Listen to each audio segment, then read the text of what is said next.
Yes. Today, chat. Today's a big day. Okay? Today's a big day because I need to issue a formal apology to Matt Walsh fans. I have been listening. I have been seeing your comments. I have been viewing your reaction to my YouTube videos.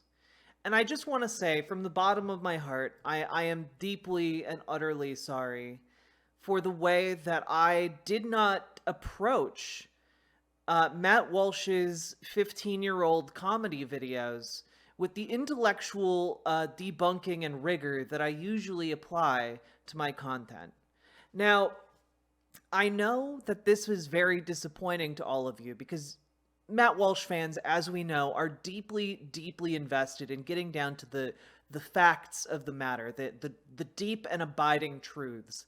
And I just want to say I'm sorry that I did not approach the videos in which Matt Walsh pretended to be a gay man or a racist 1920s radio announcer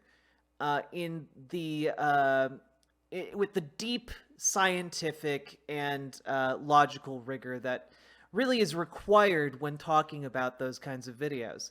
Yes, it is true. In my video responding to those, I did say essentially, haha, look at this conservative dumb fuck. That's true. I said that repeatedly and often.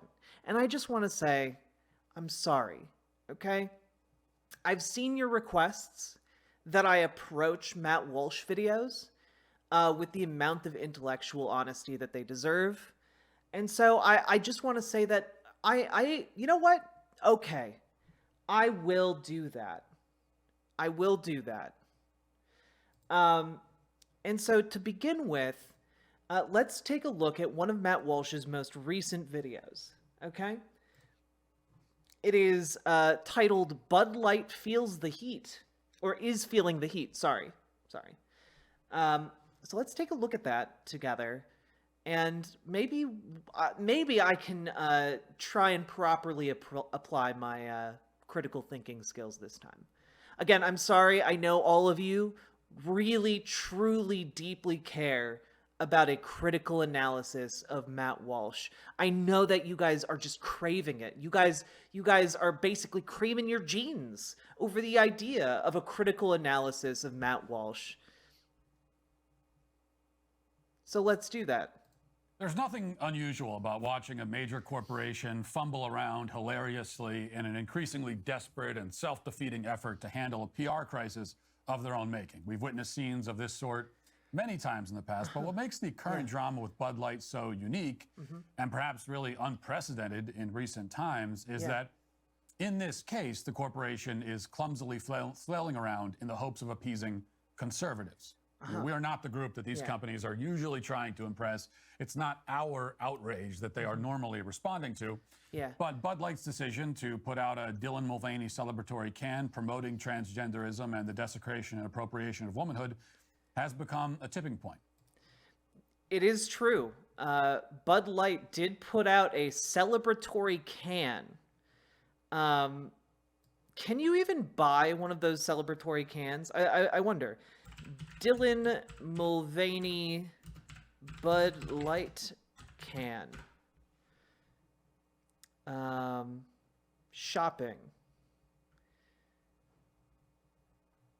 Is there any way to buy this can?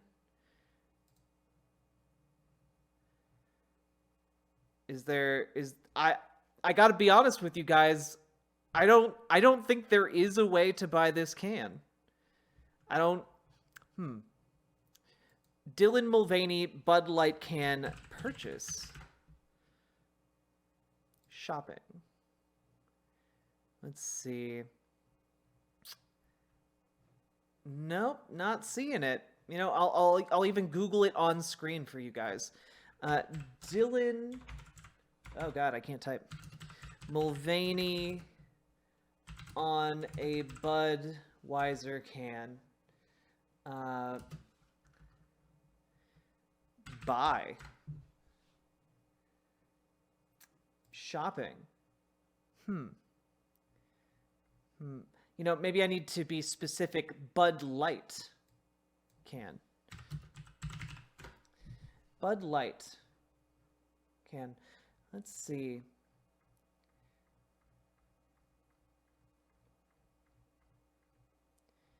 Oh, the very first thing that comes is a Dylan Mulvaney celebrity mask, which is honestly, all of these are creepy. Like every kind of like cardboard mask you can buy of a celebrity is creepy as fuck.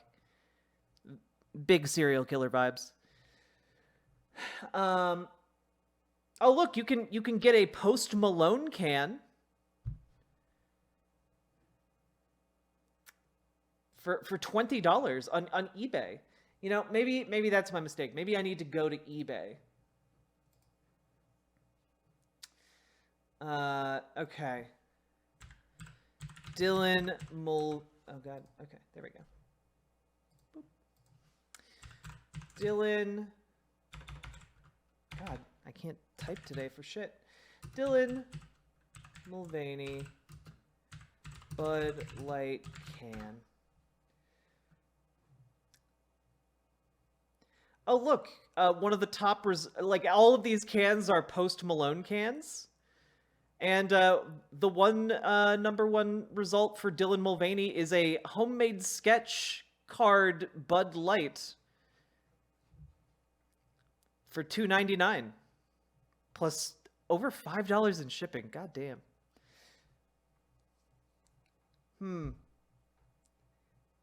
Maybe I need Dylan Mulvaney in quotes. The point I'm trying to make here, chat, in excruciating detail, is that essentially when Matt Walsh says, hey, they did a can with her face on it, you can't actually buy that can. That can was made specifically for a promotional video that was put out on Dylan Mulvaney's Instagram and TikTok. And that video is less than a minute long. And for that one ad partnership, Matt Walsh and other conservatives are losing their goddamn minds. And have been for like over a week now. Actually, sorry, over 2 weeks now, because that ad ran on April 1st, and Matt Walsh has not stopped pissing himself in rage ever since. Sorry. For the Matt Walsh fans out there, I do not know for a fact that Matt Walsh has literally pissed his pants in rage. I do know that he is deeply, deeply embarrassing himself on the public stage here. I do know that one, okay? Anyway, we'll continue on. And things are changing. There's real momentum behind the Bud Light boycott, unlike any other attempted conservative boycott in memory. And that momentum is only growing, even as Bud Light tries to stymie it by doing anything except the one thing that could bring this all to an end, which is to explicitly apologize for pushing gender ideology. Now, keep in mind, when Matt Walsh says Bud Light pushed gender ideology, what he means is Bud Light partnered with a trans person to sell their product. That's what he means. To him, pushing gender ideology is a trans person being visible. That's it. That's it. That's his entire argument.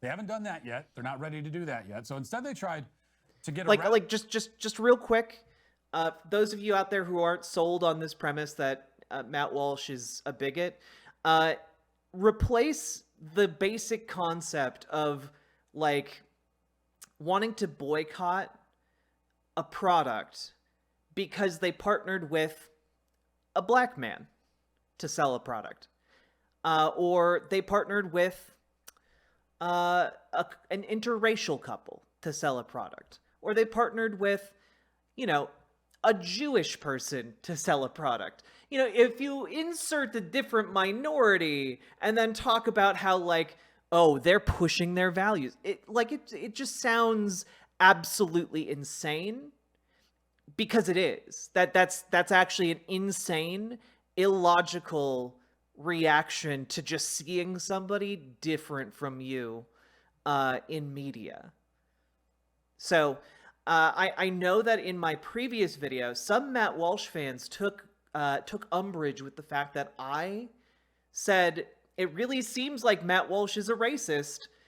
So I'm gonna try and control my language a little bit better here and just say Matt Walsh is a bigot. Matt Walsh is transphobic. You can tell that because of how he talks and frames his arguments around trans people and around other minorities as well. But this video is mainly about trans people, so we'll stick to the subject. Found the issue on Friday with a statement from Brendan Whitworth, who's the CEO of Anheuser-Busch. And the statement is remarkable in that it goes on for a long time, but says absolutely nothing at all. It reminds me of every essay I wrote in high school or every... Man, Matt Walsh just calling himself out there real quick. Sure reminds me of a lot of other Matt Walsh content that he has produced and created. Who would have thought Matt Walsh would admit to having nothing of substance or value to say? Crazy. Kamala Harris speech. Whitworth wrote, quote, also a valid Kamala Harris dunk, okay? Valid Kamala Harris dunk. She's terrible and awful, and I intensely dislike her.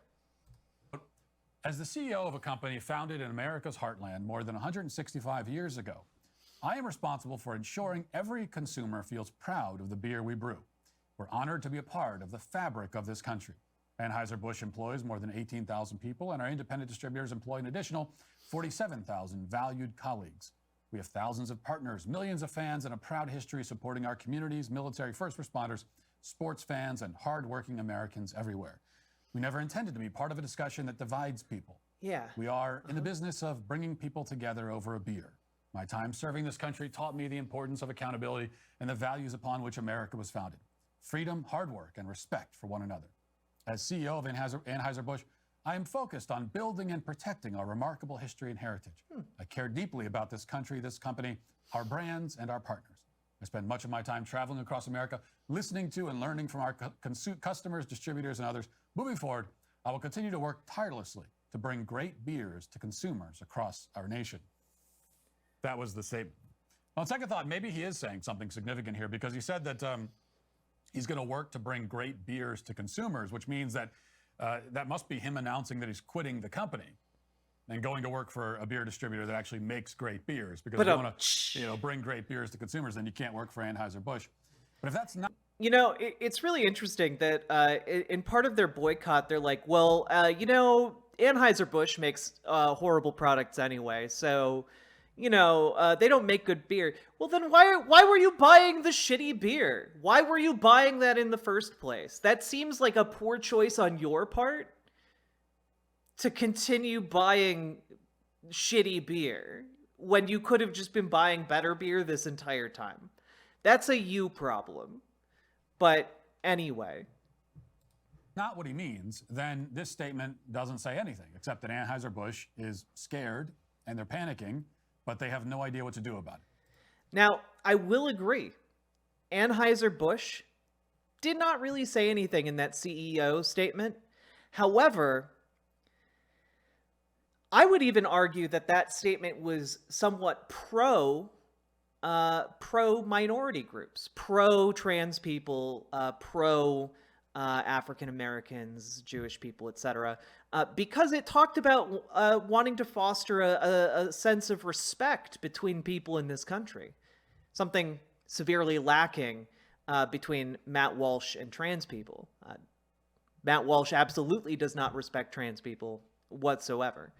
That much is clear from watching his videos. I feel like that's not a controversial statement.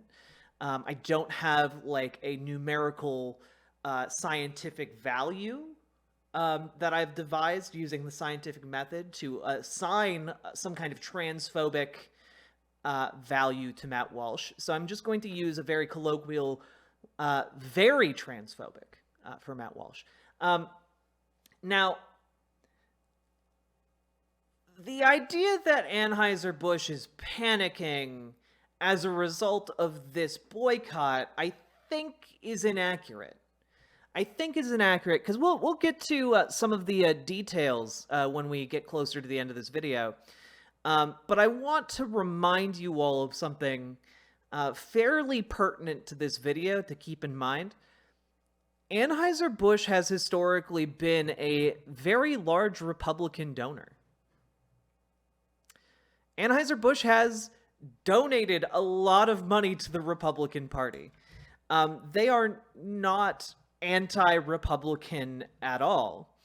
And seeing a lot of the prominent politicians on the right trying to jump on the anti-Budweiser train has put the conservative movement in a bit of a bind, largely because the people at the top who are trying to respond to kind of the pressure from their constituents and propagandists like Matt Walsh are finding that they are being called by some of their biggest donors to be like, hey, what are you doing?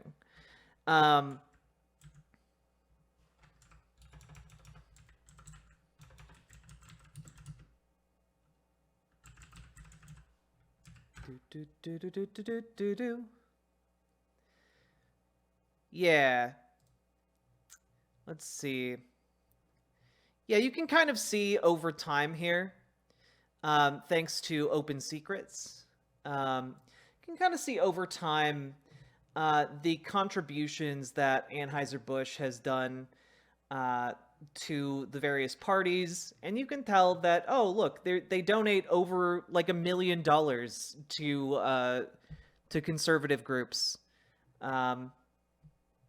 almost every year, or rather, if you go back to the year 2000, they start hitting around $1 million, and then hover around like 800,000, 700,000. You can see a couple years here, they even donated a little bit more to the Democratic Party. Because some of these very large corporations like to play both sides of the aisle with their donations. But you can also see in recent years since 2014, or sorry, since 2010, that they have been donating mostly to and predominantly to the Republican Party, especially in the last midterm election. And I'm going to guess that because there was this massive spike for the midterms in 2022, there are some people in the echelons of Republican leadership who are now getting some pretty angry calls from lobbyists working for Anheuser-Busch. So something to keep in mind as we continue to watch this video. In fact, the statement is it's a master class in self-sabotage. So they shot themselves in the foot, and then they reloaded and shot themselves in the other foot. Because by refusing to directly apologize to their customer base, they've done nothing to quell the controversy or stop the boycott, but by issuing the statement in the first place, and by admitting at the very least that transgenderism, the transgenderism conversation, divides people, even though they didn't say transgenderism, but that's what they're talking about, by referring to it as divisive, they also managed to piss off the left. So it's a statement that appeases... I don't know. I'm fine with it. It's okay. Whatever. No one, and makes them look worse to everyone. They had a few possible options for dealing with this PR crisis that they created for themselves. None of them are great. You know, you never have a great option when you're in the middle of a PR thing. But some were better than others, and they surveyed all of the options and decided to choose the worst possible one. The one with the biggest downside, but no upside to offset. But just brilliant stuff. Later on the same day, they decided to take a somewhat different approach. Without addressing the controversy at all, Budweiser put out an ad which was meant to pander to the customer base that they have alienated. Watch.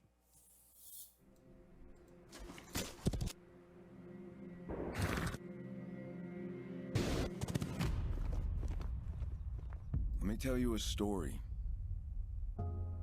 about a beer rooted in the heart of America, found in a community where a handshake is a sure contract, brewed for those who found opportunity in challenge and hope in tomorrow,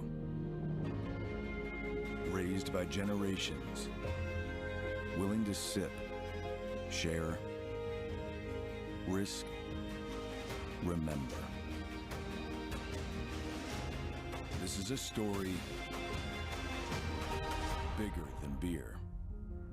This is the story of the American spirit. And the American spirit tastes like piss.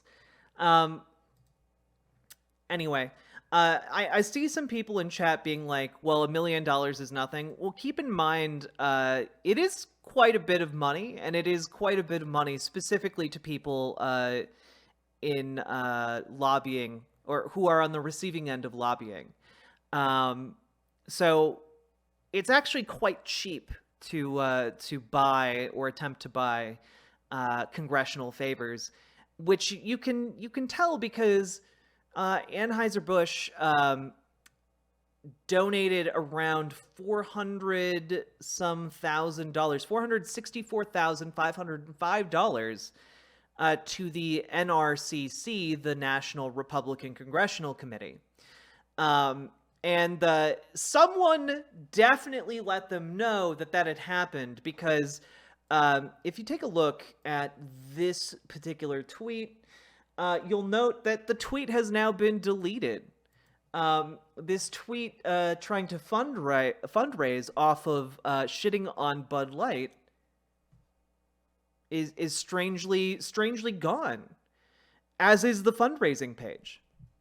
The tweet is gone. The fundraising page is gone. The NRCC has not responded to any requests for comment. It's interesting. And that's because both parties, Republican and Democrat, care about their donors far more than they care about any principal position. Okay, so what I'm trying to point out here is that the Republican Party is slowly bending to the whims of its donors. It does not give a shit about Republican voters, and it never has.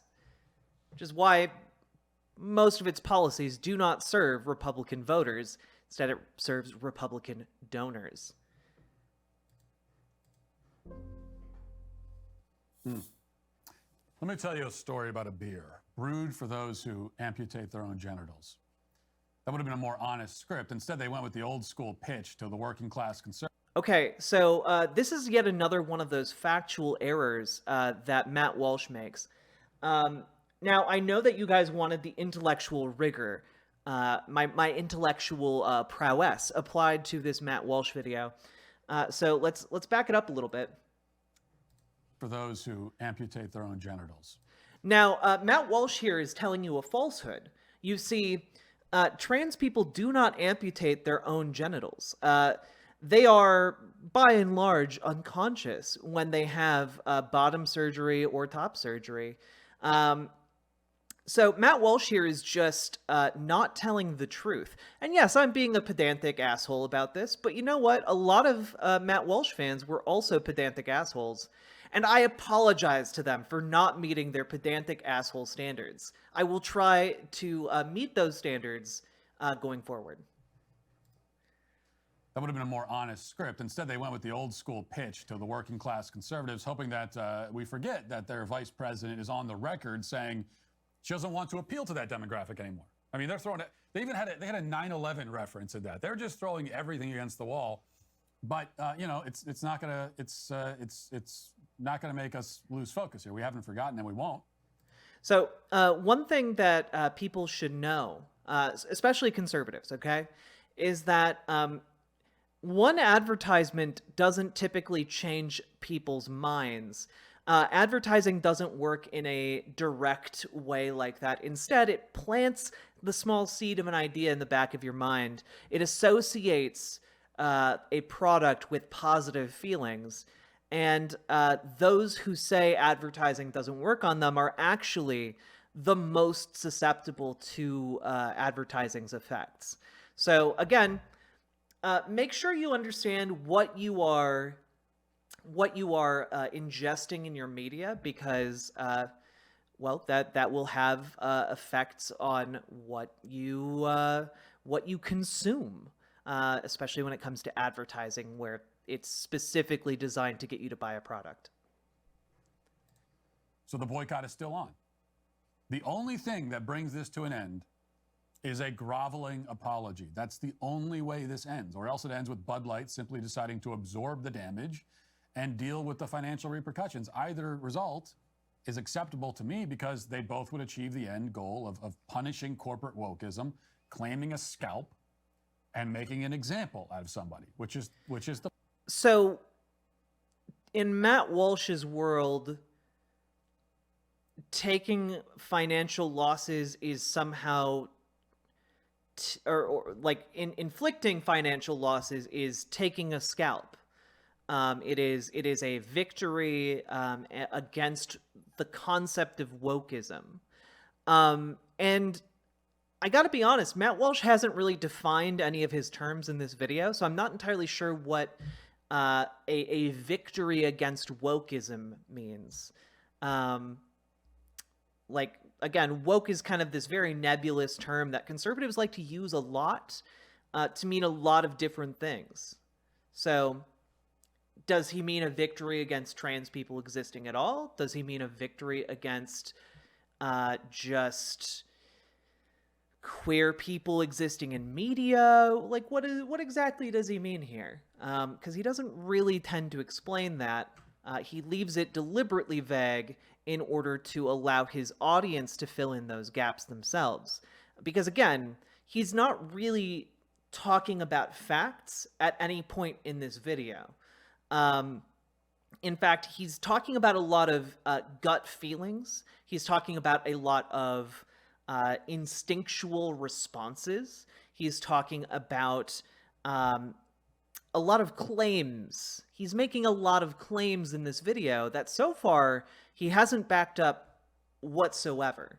And he relies on the fact that his audience is just not going to ask any questions about the points he's making, and instead just kind of passively receive his points and make them their own.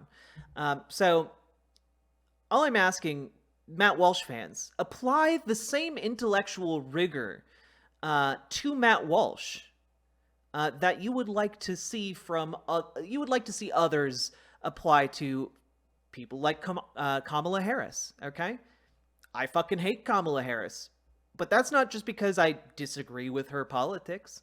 It's because fundamentally I think that she's a bad person.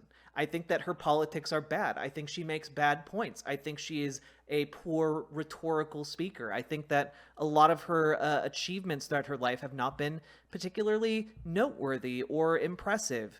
And I think that she's one of the lowest and least popular left-leaning politicians currently in America. So, moving on. The point here. As for the financial damage, there's no way to be sure how much is being inflicted on the company at this point. We'll have clearer picture of that when the quarterly earnings reports and all that stuff starts coming out. Right now. So it's really interesting that the entire premise of his argument here has now been kind of revealed to just be like feels over reels. He doesn't actually know how much damage is being inflicted on Budweiser. He doesn't know that anything actually is being accomplished. He's just ginning up a narrative. He straight up tells you, Matt Walsh fans, that he doesn't have facts on his side. I just want you to listen to that. Listen to what he tells you. Now, all we have are anecdotes, and the anecdotal evidence makes a pretty compelling case that the boycott is making a serious dent. Now, this is something I need Matt Walsh fans to understand. Anecdotes are not evidence. Evidence consists of data Anecdotes are data points, okay? And you need to be able to collect all of the data points in order to come up with data or evidence. Otherwise, you can say something crazy like, "Oh, I was mugged by a black guy. Therefore, all black guys want to mug me." Or I was raped by a man. Therefore, all men want to rape me. You know, like that's the conclusions that people can arrive at if they use only anecdotal evidence to back up their claims, to back up their positions. And I think we can all agree that those are insane positions to arrive at. All men, obviously, are not rapists. All black people, obviously not muggers. Now, I just want to point that out because Matt Walsh is about to try and make a similar conclusion from similarly shitty evidence. New York Post published an article interviewing industry analysts who admit that this boycott, quote, has legs. Justin Kendall, who's the editor of a beer industry trade publication Brewbound, said that from what he's seen, the anti-Bud Light movement has gone from social media and it's made its way into the mainstream. You know, there's reports that have come in from all over the country of bars and restaurants that are refusing to serve Bud Light, and other ones that will still serve it, but they're not able to sell it. One of the most telling signs is a cell phone video, which was captured from a concert where the country artist Riley Green was performing, and he changed the lyrics in one of his songs. The song usually contains the line, "I wish coolers never run out of cold Bud Light." But as his own protest against the beer brand, he changed it to say, "I wish coolers never run out of cold Coors Light." And listen to the audience's reaction to that. Here it is.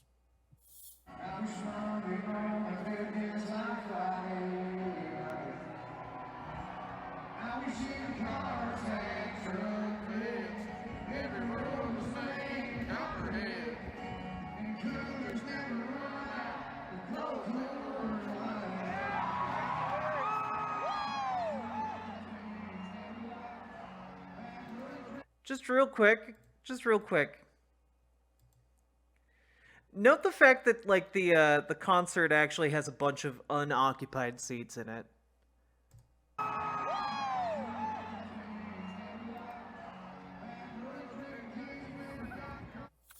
Yes, that's a very convincing sign that boycott. Yeah, a bunch of people at a concert going "woo" is a very convincing sign that they are all actively participating in a boycott. That is not actually what that indicates. It indicates they're aware of the boycott. They're aware of why they dislike Bud Light, but it doesn't indicate actual participation in any kind of meaningful sense. Now, I will just bring this up, that it is true. Some of this messaging has reached people in the real world.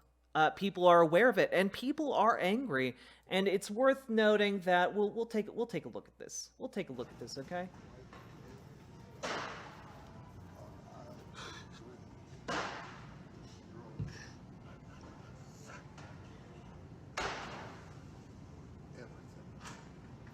Bruh. Oh shit. Gee, what the fuck? Now, I don't know that the man in this video is a Matt Walsh fan, but Matt Walsh would definitely look at this and be like, "Yeah, this is evidence that the boycott is working." This is also a piece of anecdotal evidence, by the way. Why destroy the bush light, dude? Why? Get his ass!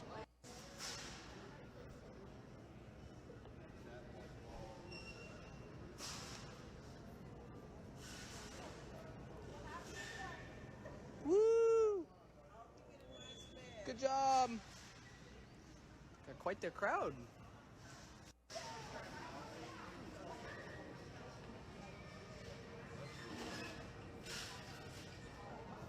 He's in debt for life. You can't really see it that well. Actually insane behavior. Actually, like, lunatic behavior. And I would like to also point out that the man who was arrested in that video was actually not only arrested for the destruction of the incorrect beer. He thought he was destroying a Budweiser affiliated beer. No affiliation to Budweiser. But he shouted, "This will teach them," as he did it. He was also arrested for exposing his genitals to children. So, you know, typical behavior. This is not outside of the norm. Let's see. Do we have the identity of this guy exactly pinned down? Let's see. Yeah, Bush. Yeah, he was destroying Bush Light instead of Bud Light. Which, not Bud Light, but, you know, okay. Let's see here. Topeka man brought down in Walmart after allegedly exposing himself to a teen.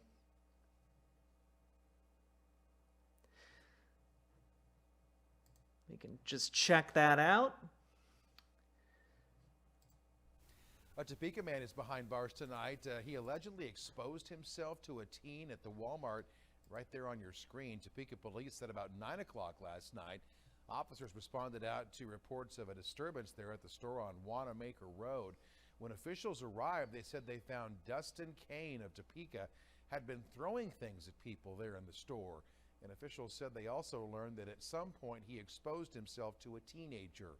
TPD officials said they did use force to arrest Kane, but a taser was not deployed. He was booked into the Shawnee County Department of Corrections on several charges, including lewd and lascivious behavior, exposing sex organs to another person 16 or older, and criminal property damage. He remains behind bars on bond tonight. The state. So, yes, correction. Bush Light is owned by Anheuser-Busch. Sorry, my mistake. I apologize, Matt Walsh fans, for not doing the not accurately knowing which beers belong to which company, because I drink only the finest beverages. Sorry, my apologies. Anyway. Bud Light is not just Now, real quick, interrupting Matt Walsh real quick. If I were to use this as anecdotal evidence, as Matt Walsh is trying to do, okay? So if we were both to play a similar game, what I could say would be something along the lines of, well, this man who was arrested for destroying Bush Light cans, well, he's indicative of all the people who are destroying Bush Light cans, or Bud Light cans, or participating in this boycott, and therefore, all of them expose their genitals to children. Now, I'm just trying to tell you that that's the equivalent of what Matt Walsh is doing in this video. It's not actually a good or logical argument because it's not based upon evidence, it's based upon anecdotes, and anecdotes are not evidence. So, let's keep that in mind as we continue to see Matt Walsh make his point. Twitter phenomenon. But the most important sign is the behavior of the company itself. The statement they put out, the ad, none of that says much, but it does say one thing, which is that the company is worried. Yet they're getting an assist. They're worried. Their back's against the wall here a little bit. But they are getting an assist from what some may consider an unexpected source. Though if you've been paying attention to politics for longer than, say, 30 minutes, you would very much expect it. The Republican establishment is beginning to circle the wagons around Anheuser-Busch.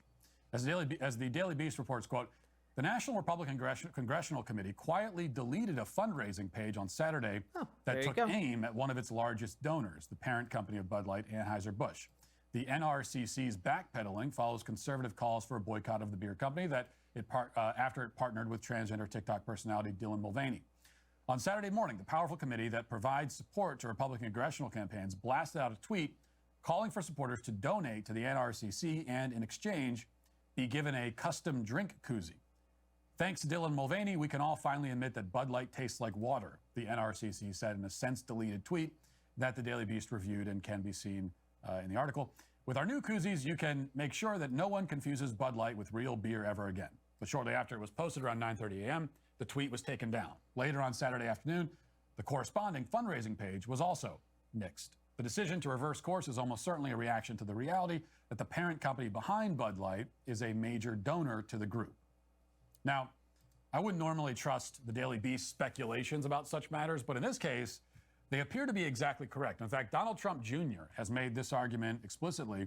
On his podcast a couple of days ago, Trump called for conservatives to, quote, leave the company alone because they donate to Republicans. That was his reasoning. Listen. This is one like we're dunking on them now, but when you actually look into it, they'd be one of the more conservative-leaning companies in America. So they've been put on notice. I'm leaving them alone. I think you should probably do the same. And we looked into the political giving and lobbying history of Anheuser-Busch. And guess what? They actually support Republicans in woke corporate America. It's true. That's why Donald Trump Jr. is getting a little bit heated here, because Anheuser-Busch gives him money, gives his father's political campaign money. Anheuser-Busch supports Republicans. Last cycle, their employees and their PAC gave about 60% to Republicans and 40% to Democrats. And that's literally almost unheard of in corporate America. So we should note that Caitlyn Jenner, who was apparently hanging out at Mar-a-Lago this weekend, also came out in defense of Bud Light for the same reasons that Don Jr. articulated, though Jenner apparently deleted his pro-Bud Light tweet after I called him out for it. Still, it's clear that there is a powerful contingent within the Republican Party that wants us to stand down for the sake of protecting all of that sweet, sweet donor cash. Matt Walsh is correct. Matt Walsh actually correct on this one. That is 100% what is happening. But that's not going to happen. And I will explain why. Okay, first of all, I am well aware that Anheuser-Busch donates to Republicans and has Republican executives and a largely conservative customer base. That's exactly why we should boycott them, okay? It makes their endorsement of gender ideology all the more outrageous, and it makes them all the more vulnerable to our... Well, so it's actually not outrageous. The reason that they are endorsing, or rather partnering, because they're not necessarily endorsing Dylan Mulvaney, they are partnering. They are using Dylan Mulvaney as a marketing tool. And the reason they were doing that was to reach people who are not already predisposed to drinking Bud Light. That's what marketing does. It helps you to expand your client base. So Matt Walsh here is just angry that this company is trying to sell its products to queer and gay people, essentially. Pushback against that marketing decision. As I tried to explain a couple of weeks ago, before the Bud Light boycott began in earnest, if we want to fight back against corporate wokeism, we have to be strategic and intelligent in choosing our targets. Okay, Nike has partnered with Mulvaney too. You know, Nike had, and we could say in an even more egregious kind of way, Nike sent women's clothing to Mulvaney, including a sports bra, and had this man model it, which is even more, as I said, egregious. And then plenty of cosmetic brands and women's fashion brands have done similar. But we aren't trying to organize a boycott against those companies. Why is that? Because we have very little power over them. Okay, if you're going to try something like this, you have to be able to see the win. There has to be a win at the end of it. In 2022, 84% of Nike's political donations went to Democrats. In 2020, it was nearly 90%.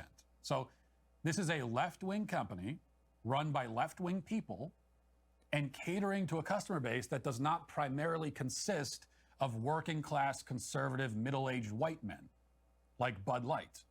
Okay, it's not plumbers from Idaho or truck drivers from Wisconsin who are going out to buy $200 Nike shoes.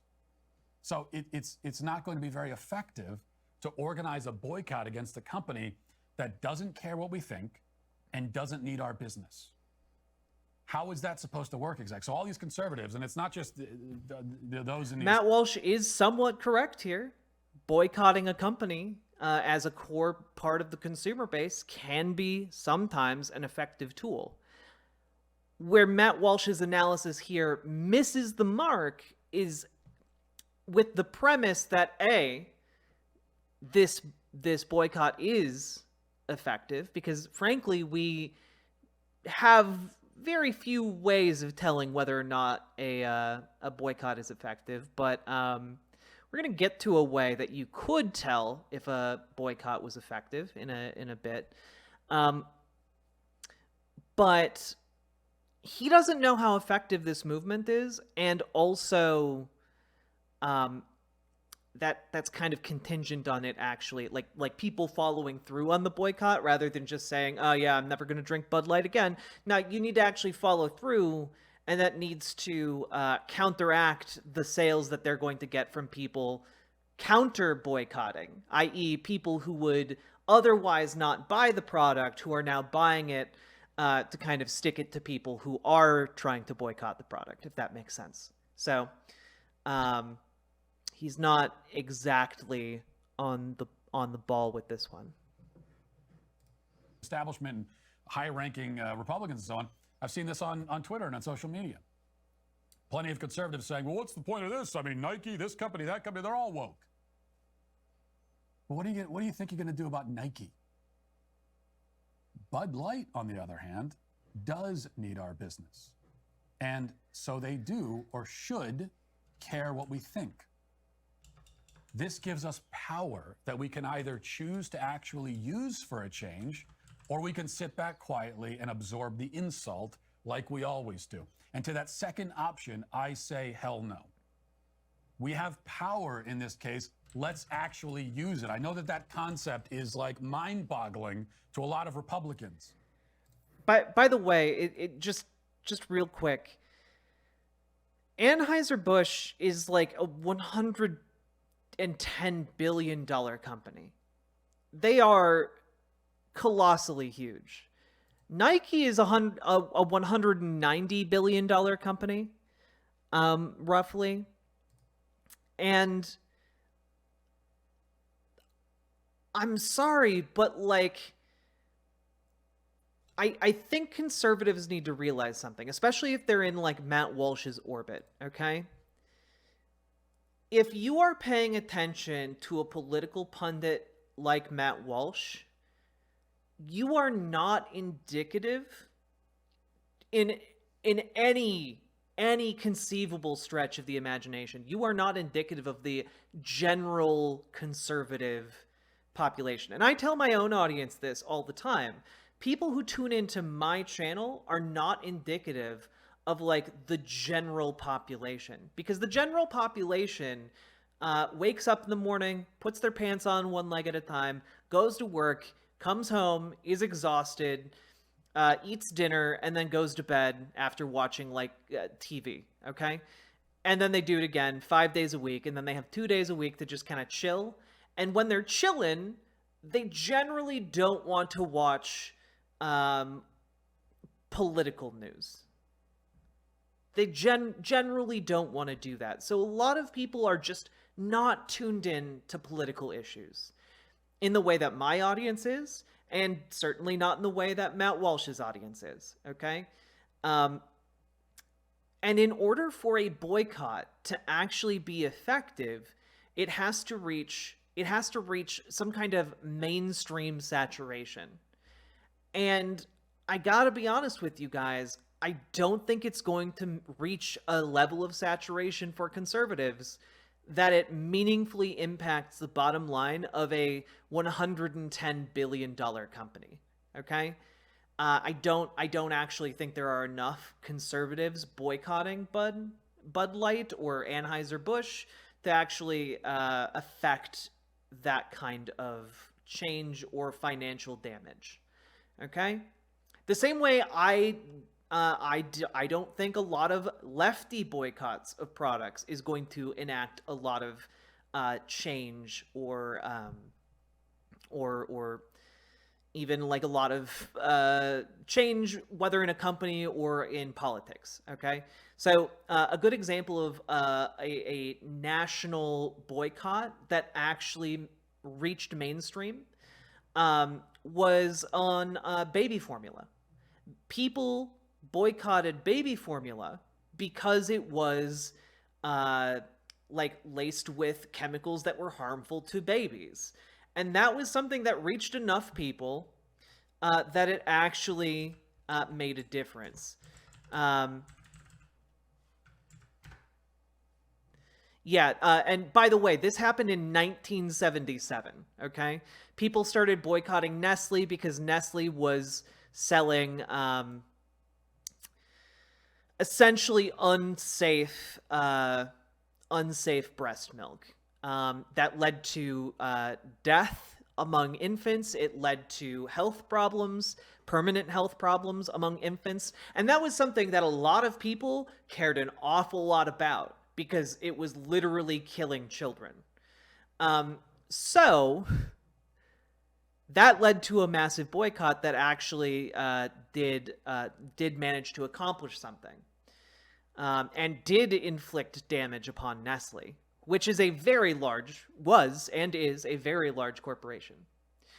Hating trans people doesn't have the level of appeal that like literally ensuring babies aren't dying from using a product does. Okay, so anyway. Moving on. I hope I made the distinction here clear, both to my viewers and to Matt Walsh viewers, who I know care very deeply about facts over feelings. But when you have power, you should use it. Yeah, another decent example, Snuggle Kitten, would be the Harry Potter game. I might be on the left, and I might be very much in favor of trans rights, but also I know for a fact we do not have the amount of numbers in the very online portion of reality that we inhabit to meaningfully impact the sales of a video game that is attached to a property like Harry Potter. Because most normal people who are not involved in politics will never hear the call for a boycott, and also are going to be very hard sells on that concept. So, yeah. In fact, I would argue the main effect of that boycott was boosting the sales of the Harry Potter game, unfortunately. This is what the GOP establishment and its donor class don't understand, okay? We are sick and tired of this. We are sick and tired of watching as our culture is claimed piece by piece by madness and degeneracy. We are not okay with it. We are furious about it, in fact. And we aren't following your lead in the fight against it because you people aren't interested in fighting against it. We're not going to sit around and wait for you to execute your master plan to win back the culture. You have no such plan. You're satisfied to let the culture crumble and decay as long as you can have a hand in ruling over the rubble. And that's how we got to this point in the first place, where transgenderism is... Now, again, all of the points that Matt Walsh is attempting to make here are not factual. There's nothing factual about saying in the future our society is going to collapse because of social degradation due to trans acceptance. There's nothing factual about that. There's no evidence behind that. He's not even attempting to present any factual evidence to that effect. He's mostly just saying it and hoping his audience, Matt Walsh fans, will agree with him because they agree with his foundational premise, which is that trans people are degenerate. And that's the foundational premise of almost every Matt Walsh video, by the way. Is the sort of thing that even Bud Light feels it needs to promote. That's how the total denial of biological reality became mainstream and seized hold of our society. It happened because the conservative, quote unquote, leadership tasked with defending our country against evils like gender ideology abdicated their responsibility. They gave up without putting up even the semblance of a struggle. They left it to the rest of us to fight this battle, and so we are. You're asleep, we're taking the wheel. It's that simple. Oh, Matt Walsh here, saying that Republican leadership is asleep, and his audience, his fans, the true warriors of conservatism, are awake.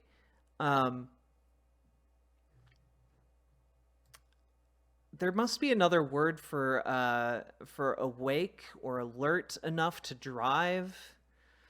I don't know. Maybe woke could work there. I don't know. And we don't care about Republican donors. Okay, the Republican donors are as worthless as the Republicans they donate to. So I don't give a damn about them. And you could scoff all you want, right? But this boycott matters. It does. It matters because it's obviously not just about one beer company. It's about making a statement. It's about achieving a victory for truth and sanity. It's about doing the things that you people won't do. So step aside and let us handle it. Okay? We'll do everything. You'll do nothing. And then later on, when we get the win, you can run campaign ads pretending that you did something, as always. And that's fine. I don't even care about that. What a true and noble warrior of Christ. That's all that matters. Mm-hmm. That'll do it for this. Well, okay, we made it through a Matt Walsh video. And this is where I bring up possibly one of the only ways we can currently track a relative level of effectiveness of this boycott on Anheuser-Busch.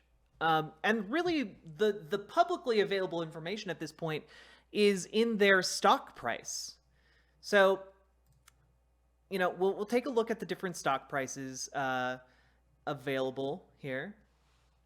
We'll use Robinhood for a relatively simplistic graph here. So you got over the last day, wow, Anheuser-Busch stock up, 2.35%.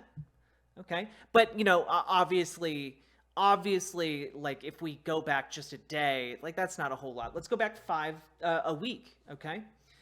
We go back a week. Oh, well, actually, the current stock price is up to 2.67% from where it started at the beginning of the week. Well, you know, really this boycott has been going on for a couple weeks now. Let's take a look at 1 month out. Okay.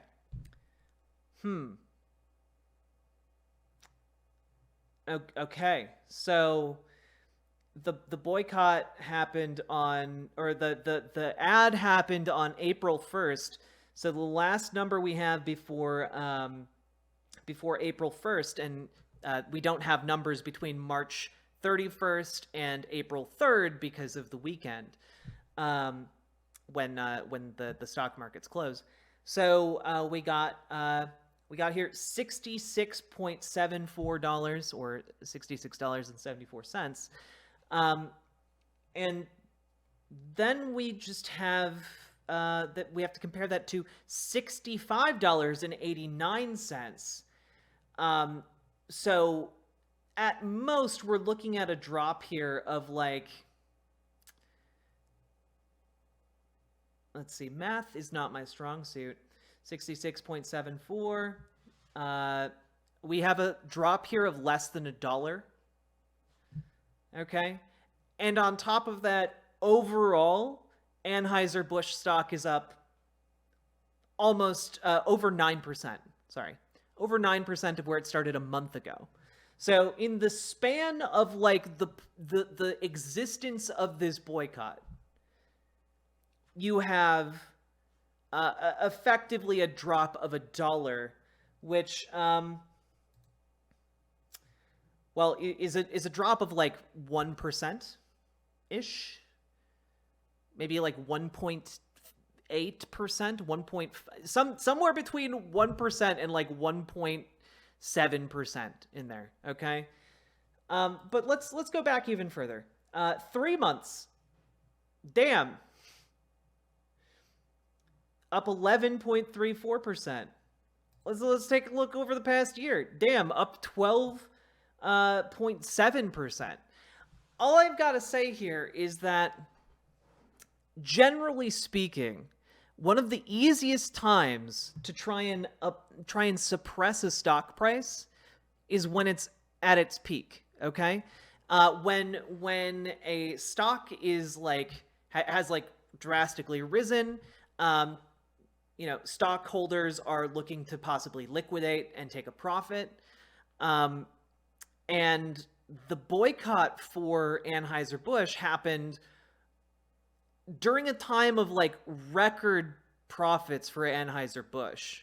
And as a result, people were already liquidating a lot of their stocks to take profit or change their positions. Okay, that's typically when you'll want to liquidate for either profit reasons or because you want to change your position in that particular stock or shift it over to a different one. That's how the stock market works. Okay, and what you can tell from looking at what happened here over the last couple weeks is that this period right here, between March 30th and April 6th, is a giant leveling off of at Anheuser-Busch's most profitable period of existence in the last year. So it's leveling off because people are liquidating their positions, taking profit, etc. And then you see a slight drop, which maybe you could charitably, if you wanted to be incredibly charitable to Matt Walsh and his boycott movement, could be attributed to the bad PR here. So instead of being at $66.61, it drops down to $64.50, but then it immediately rebounds. And as the bad PR continues, it continues to go down all the way to a low point of $63.46, which you'll note is still up 5% from where they started at the beginning of the month. This is not any kind of financial bloodbath that we are seeing play out here, especially considering that since then, April 12th, the stock price has steadily recovered. And you'll notice, by the way, that a lot of these stock prices, they regularly fluctuate halves of a percent, sometimes entire percents in and of themselves. This is a regular occurrence in the stock market. If you guys have never seen a stock chart, dropping by 1 or 2% is a very, very normal occurrence on pretty much any stock that isn't considered completely and utterly unshakable. Some of the there are some company stocks that will remain relatively stagnant, but where a 1 to 2% shift is massive. But Anheuser-Busch is not one of those companies. It experiences 1 to 2% fluctuations regularly. So what you actually have here, when the stock price even goes down to its lowest point, is stockholders looking at that and being like, holy shit, we made 5% profit. That's pretty good. We made a 5% growth. That's wild. So if you don't know anything about the stock market, and I don't blame you if you don't, a lot of people have never invested in the stock market.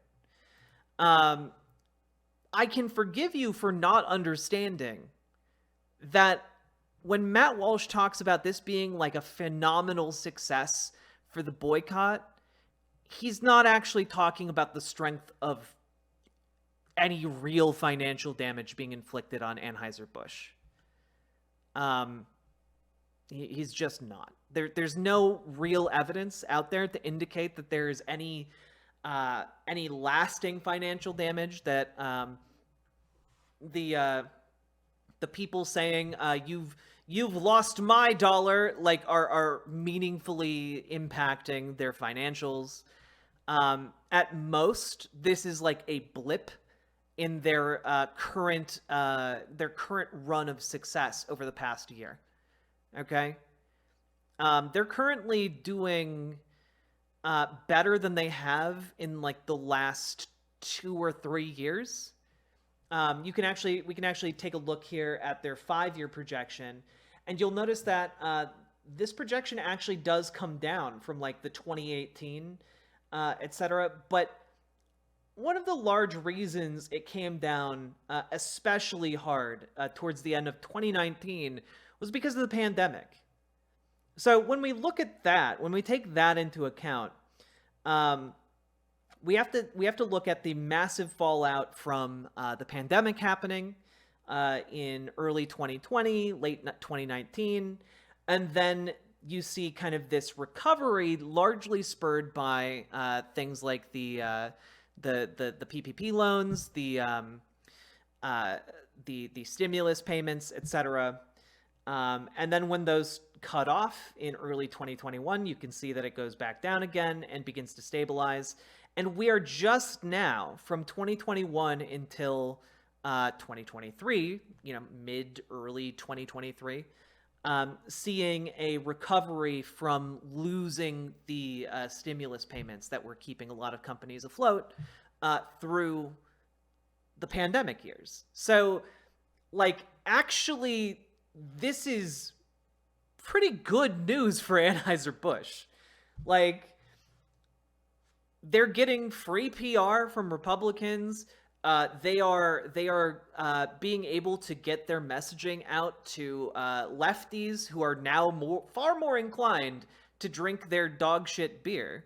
Because I do stand by the fact that Bud Light is a terrible beer.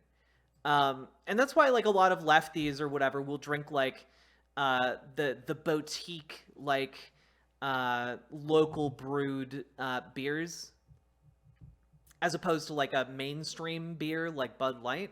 But those people are now going out to buy Bud Light as a fuck you to people like Matt Walsh. So the financial damage is minimal at best, even if you just take the boycott on its own. But when you take external factors into it, when you actually bring the context of the situation together, the damage is not that much.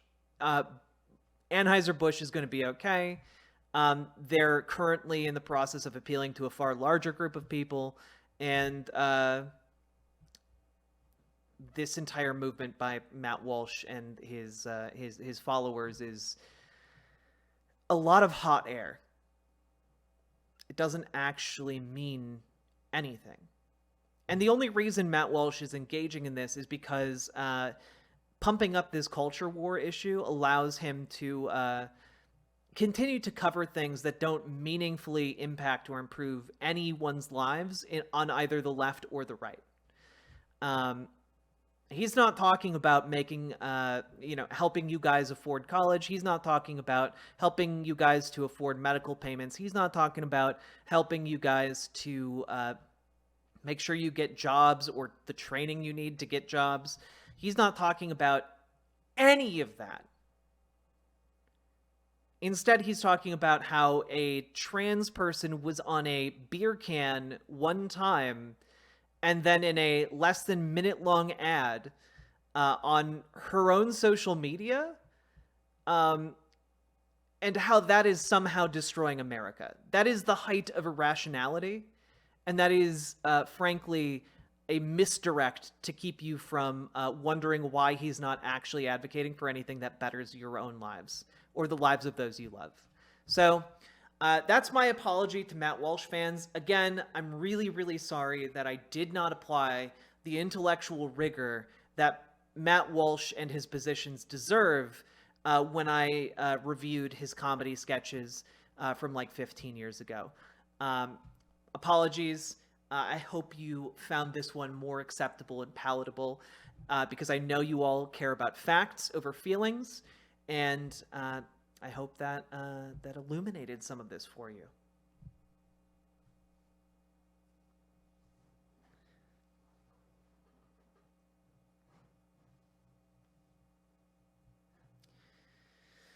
All right, hello chat. Just had to get that one out of the way real quick. How we doing? How we doing? How we doing? How we living? How we doing? Oh, we got a raid from Rhizome. Thank you very much for the... Wait, that was 17 hours ago. There, we got a raid from KF Logan. Hello, raiders.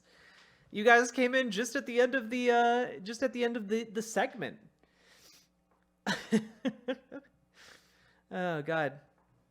How you doing, Lefty Angler? How you doing, Main Captain? How you doing, Cupcake Chaos? We got Zoop. We got so many good friendos. Hey, K Flow crew, how y'all doing? And KF Logan, hope your stream went really, really well. And Wayward Historian, hello. My rear end. We got so many good friendos, so many wigglers. Hello, Cyborg Elf Gaming. It's true. Matt Walsh is a really big fucking weirdo.